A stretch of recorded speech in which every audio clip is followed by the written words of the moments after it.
A Bíblia diz em 1 Tessalonicenses, no capítulo 1, nos versículos de 1 a 10. Paulo, Silvano e Timóteo, a igreja dos Tessalonicenses, em Deus Pai e no Senhor Jesus Cristo, que a graça e a paz estejam com vocês.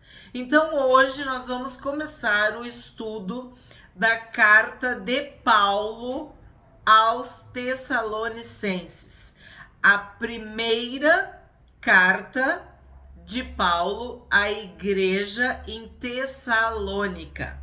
Então, se tem a primeira, é porque tem a segunda.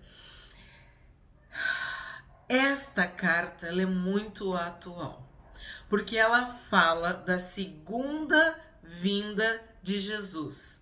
Ela explica detalhes revelados a Deus, por Deus, a Paulo, sobre a futura volta de Jesus. Acredita-se que Paulo escreveu essa carta em Corinto, mais ou menos no ano 50 depois de Cristo. Tu viu que começou Paulo, Silvano e Timóteo. Então, Paulo escreveu, mas Silvano, que é Silas, e Timóteo são coautores desta carta. A gente encontra alguns assuntos importantes aqui sobre a vida cristã, sobre a ressurreição dos mortos, o arrebatamento dos vivos, como que os crentes, os cristãos vão se encontrar com Jesus. Aqui em 1 Tessalonicenses é dito que esse encontro será nos ares. Aqui é falado também sobre o juízo, o julgamento, a ira de Deus. Tem toda uma conotação escatológica ou apocalíptica, se a gente pode falar assim. Qual é o contexto? Paulo, Silas ou Silvano e Timóteo, eles foram evangelistas, pregaram para as pessoas em Tessalônica. Tessalônica era a capital romana da Macedônia e era uma cidade muito próspera, com cerca de 100.000 habitantes. Era um porto e tinha muito comércio. Era politeísta, uma cidade orgulhosa, justamente porque era próspera, rica e importante, né? Por ser a capital, e era extremamente livre, no sentido de tudo pode, tudo é permitido, nada é proibido. E como eles eram politeístas, eles serviam, seguiam, adoravam os deuses gregos e os deuses romanos. Então era uma mistura, uma miscelânea. Paulo, Silas, né, Silvano e Timóteo pregam 3 sábados seguidos nas sinagogas e muitos judeus se convertem e pregam para os gentios, pregam para os gregos. E essa história é relatada em Atos no capítulo 17. Mas o que acontece? Eles são perseguidos e são obrigados, forçados, são expulsos, são mandados embora da cidade. Eles fundaram a igreja, eles evangelizaram, muitos se converteram e era uma igreja que estava prosperando em Tessalônica. Mas houve um levante contra Paulo, Silas e Timóteo e eles têm que ir embora e de certa forma abandonar a igreja que ainda era um bebê espiritual. Na verdade, essa igreja era uma creche, né? Que eles estavam aprendendo os primeiros passos, aprendendo as primeiras palavras. Então, Paulo tem uma tristeza, um desgosto muito grande de não ter podido concluir o ensino, o evangelismo, a doutrina cristã para esta igreja. E isso estava consumindo Paulo. E ele, não podendo mais esperar, tamanha a sua ansiedade, angústia, preocupação, ele manda Timóteo, depois de algum tempo, depois de alguns meses, para saber como estava a igreja, que eles tiveram que abandonar, deixar essa igreja aos cuidados dos próprios convertidos. Claro que nós sabemos que sempre há uma diferença, né? Há crentes que são mais dedicados, mais esforçados, mais espirituais, e há crentes que são mais fracos na fé, mais carnais. Então, Paulo queria saber como que a igreja estava, como que esses convertidos, esses cristãos, tanto judeus quanto gentios, estavam, como estava o crescimento espiritual deles. E aí ele manda Timóteo para fazer uma visita para os irmãos da igreja de Tessalônica. Quando Timóteo volta com boas notícias. Timóteo volta relatando que eles realmente se arrependeram, que eles realmente tinham se convertido, que a conversão deles era verdadeira, genuína. Eles eram fiéis, que a fé cristã estava inabalável, que eles tinham uma fé firme, enraizada, que eles eram verdadeiramente crentes, cristãos, homens e mulheres de Deus. E isso enche o coração de Paulo. E aí o que Paulo faz? Escreve a primeira carta aos Tessalonicenses. Será que ficou claro essa introdução? E é isso que nós vamos estudar. E uma das perguntas que a igreja faz para Timóteo é sobre a volta de Jesus, sobre a segunda vinda de Jesus, sobre a futura volta de Jesus. E aí, por isso que esta carta, a primeira carta de Paulo aos Tessalonicenses, trata deste assunto. Então, esta dúvida que eles tinham, que na verdade não era nem dúvida, era uma reação, porque alguns irmãos da igreja morreram.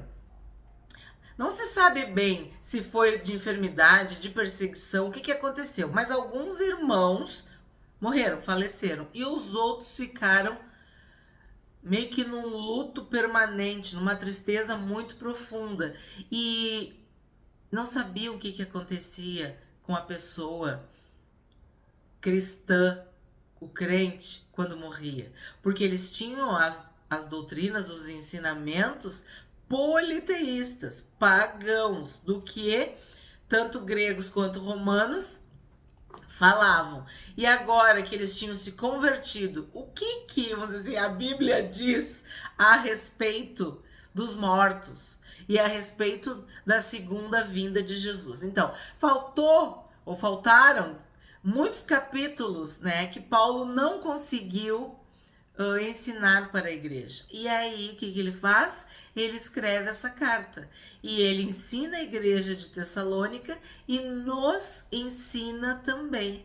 Nós somos ricamente abençoados com esse texto, né? Com essa primeira carta. E a segunda também.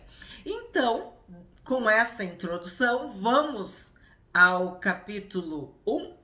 Vou repetir o versículo então. Paulo, Silvano e Timóteo, a igreja dos Tessalonicenses, em Deus Pai e no Senhor Jesus Cristo. Que a graça e a paz estejam com vocês. Então, o que o cristão mais precisa? A graça do Senhor Jesus. Se não é pela graça, nós não ficamos de pé. E a paz de Deus, ela é um árbitro no nosso coração, porque Jesus é o príncipe da paz. Então, essa saudação era uma saudação comum, conhecida, tradicional da igreja primitiva. Graça e paz. 2. Sempre damos graças a Deus por todos vocês, fazendo menção de vocês em nossas orações e sem cessar. Paulo diz nossas orações. Então, o que quer dizer? Paulo orava Silvano e Timóteo. Ele está falando no plural, porque esses também eram muito amados e queridos e reconhecidos pela igreja. Então ele diz: vocês estão sempre em nossas orações e nós sempre damos graças, agradecemos pela vida de vocês, lembrando-nos diante do nosso Deus e Pai da operosidade da fé que vocês têm, da dedicação do amor de vocês e da firmeza da esperança que tem em nosso Senhor Jesus Cristo. Então, no terceiro versículo, tu vê que Paulo está elogiando os Tessalonicenses. Ele está exaltando a fé, o amor e a esperança dessa igreja. E essas três, vamos dizer assim, virtudes ou marcas desta igreja são também as marcas de cada um de nós que é cristão. A fé é que nos faz cristão. A gente se converte mediante a fé em Cristo Jesus, no sacrifício vicário, substitutivo de Jesus na cruz. Pelo sangue de Jesus nós somos salvos. O sangue de Jesus nos perdoa, nos purifica. Então nós temos fé. O amor é a marca do cristão. Nós devemos amar a Deus e amar ao próximo. E nós vivemos a nossa vida na esperança de reencontrar o Senhor Jesus, de termos um encontro, podermos estar para sempre com o Senhor. Então aqui Paulo está falando que os Tessalonicenses, eles têm uma fé, um amor e uma esperança. Essa fé não é uma fé vazia, é uma fé que opera. Aqui diz operosidade da fé, quer dizer, é uma fé acompanhada de obras, de boas obras. A gente deve operacionalizar a fé, quer dizer, pôr em prática a nossa fé. A fé não é algo assim, como eu posso dizer, vazio. Não, a fé sem obras é morta. A tua fé, ela tem que ser colocada em prática. Então, por isso que ele fala, ó, a operosidade da fé que vocês têm. Depois fala da dedicação do amor. Então, um amor sem hipocrisia, sem falsidade, um amor que não é de língua, de blá blá blá, de conversa fiada, mas que é dedicado, que é sincero, que é verdadeiro, que é genuíno. E depois fala da firmeza da esperança. Então, a gente espera. A gente traz à memória o que nos dá esperança, para que nós possamos diariamente viver a vida cristã. E aí tu tem três, né? O número 3, fé, amor e esperança. E nós sabemos que o número 3 remete à Trindade, a Deus, a presença de Deus na nossa vida. Então, um crente verdadeiramente crente, um cristão verdadeiramente cristão, ele vive pela fé, com amor e na esperança de reencontrar o Senhor Jesus, de viver para sempre com o Senhor Jesus. 4. Sabemos, irmãos amados por Deus, que Ele os escolheu. Então aqui Paulo está chamando, né, eles de irmãos, de amados e de escolhidos. Isso quer dizer o quê? Abençoados, selados, salvos. Porque se eles têm fé, eles têm amor e têm esperança, eles são nossos irmãos, eles são amados, eles são escolhidos, eles são abençoados. 5. Porque o nosso evangelho não chegou a você somente em palavra, mas também em poder, no Espírito Santo e em plena convicção. E vocês sabem muito bem qual foi o nosso modo de agir entre vocês para o próprio bem de vocês. Então não foi por acaso, não foi por descuido, não foi por interesse que o evangelho foi pregado em Tessalônica e que os tessalonicenses se converteram.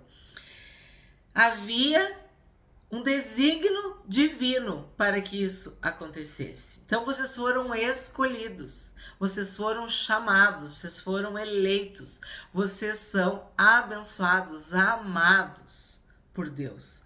E ele fala da importância do Espírito Santo, do poder, da palavra e da convicção. Porque tu recebe a palavra, mas tu tem que crer nessa palavra. Tem que experimentar o poder de Deus. Já provou e viu a bondade, a misericórdia, a graça. Tu tem o Espírito Santo. Tu tá convicto. Tu confia. Tu tem fé. Então tudo isso ele tá falando, evidenciando e elogiando os tessalonicenses. 6. E vocês se tornaram nossos imitadores e do Senhor, recebendo a palavra com a alegria que vem do Espírito Santo, apesar dos muitos sofrimentos. Então aqui é mais um elogio, e eu já me comovo, porque o que ele está dizendo? Que as notícias que Timóteo trouxe a respeito da igreja são tão fortes, tão lindas, tão contundentes, que ele diz que eles se tornaram imitadores do Senhor. Ó, vocês se tornaram nossos imitadores e do Senhor. Quer dizer, eles receberam com fé, com amor, aquela palavra e seguiram. Eles imitaram, eles copiaram, eles continuaram, eles perseveraram. E a coisa que tu mais ama é quando tu compartilha, tu ensina. E aquela pessoa recebe com alegria, guarda aquilo como um tesouro e cresce na fé. E imita aquilo que tu ensinou. E acima de tudo, o próprio Deus, o Senhor. Então aqui Paulo está dizendo isso. Vocês se tornaram nossos imitadores e do Senhor, recebendo a palavra com alegria, apesar dos muitos sofrimentos. Então, não foram os sofrimentos que afastaram vocês. Não, como é que eu posso dizer? Não existiram sofrimentos suficientes para afastar vocês da vontade de Deus, do crescimento espiritual, da perseverança. Eles estão vivendo em obediência. E é isso que Timóteo conta para Paulo. Por isso que Paulo elogia. Vocês estão vendo que até agora, olha a bênção, até agora 6 versículos e são só elogios, reconhecimento para a igreja. 7. Assim, vocês se tornaram modelo para todos os crentes na Macedônia e na Acaia. Então, Macedônia e Acaia são 2 províncias gregas do Império Romano. Então, a igreja do Senhor Jesus em Tessalônica se tornou modelo para as províncias gregas da Macedônia e da Acaia. Mas a fé que vocês têm em Deus repercutiu em todos os lugares, a ponto de não termos necessidade de dizer mais nada a respeito disso. Então, a fé que eles têm em Deus repercutiu em todos os lugares. A palavra do Senhor repercutiu. Estes que têm alvoroçado o mundo chegaram até nós. Então, quando a palavra de Deus entra verdadeiramente no nosso coração, ela transforma a nossa vida. A luz de Jesus passa a brilhar. E, como ele diz, se tornou um modelo, se tornou um exemplo. Essa luz iluminou verdadeiramente. 8. Porque a partir de vocês a palavra do Senhor. 9. Me perdi. perdi, vamos lá. Assim vocês se tornaram modelo para todos os crentes na Macedônia e na Acaia. Tá, já falei. Porque a partir de vocês a palavra do Senhor repercutiu não só na Macedônia e na Acaia, mas a fé que vocês têm em Deus repercutiu em todos os lugares, a ponto de não termos necessidade de dizer mais nada a respeito disso. Então, o testemunho deles, a fé que eles tinham, dava uma autoridade espiritual, sabe? Um respeito, uma visibilidade, um reconhecimento público. Agora sim, 9. Porque no que se refere a nós, as pessoas desses lugares falam sobre como foi a nossa chegada no meio de vocês e como, deixando os ídolos, vocês se converteram a Deus para servir o Deus vivo e verdadeiro. Então, Paulo está dizendo que eles abandonaram, deixaram os ídolos, deixaram a idolatria. Porque eu falei para vocês na introdução que eles estavam num ambiente idólatra, politeísta, pagão, totalmente libertino, liberado, vamos dizer assim. E eles se converteram de verdade e se converteram para servir o único Deus vivo e verdadeiro. Então, por isso que a palavra do Senhor repercutiu, por isso que essa autoridade espiritual da igreja repercutiu, porque era verdadeira, era genuína. Era a operação do Espírito Santo na vida deles. Eles realmente se transformaram. Eles realmente se arrependeram. Eles realmente se converteram. O que é se converter? É tu tá indo numa direção e te converte. Quer dizer, tu dá meia volta. Tu vai em outra direção. E isso se tornou notório. Era algo que não tinha dúvida. Então, por isso a palavra de Deus, a palavra do Senhor repercutiu. Quer dizer, ela foi anunciada, foi divulgada. Todos reconheceram que realmente os tessalonicenses eram cristãos genuínos. Por quê? Eles abandonaram os ídolos. Agora só tem um Deus para eles. Um Senhor, Jesus Cristo. Para servir o Deus vivo e verdadeiro e para aguardar dos céus o seu Filho, a quem ele ressuscitou dentre os mortos, a saber, Jesus, que nos livra da ira vindoura. Então aqui neste último versículo do capítulo 1, Paulo já começa, vamos dizer assim, uma introdução do assunto.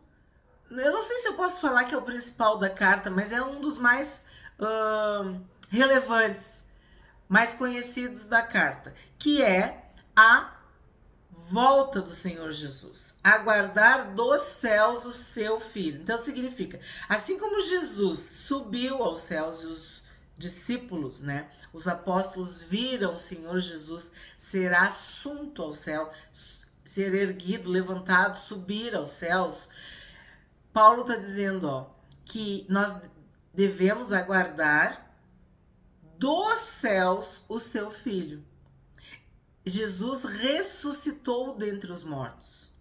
E é por isso que nós estamos livres da ira vindoura.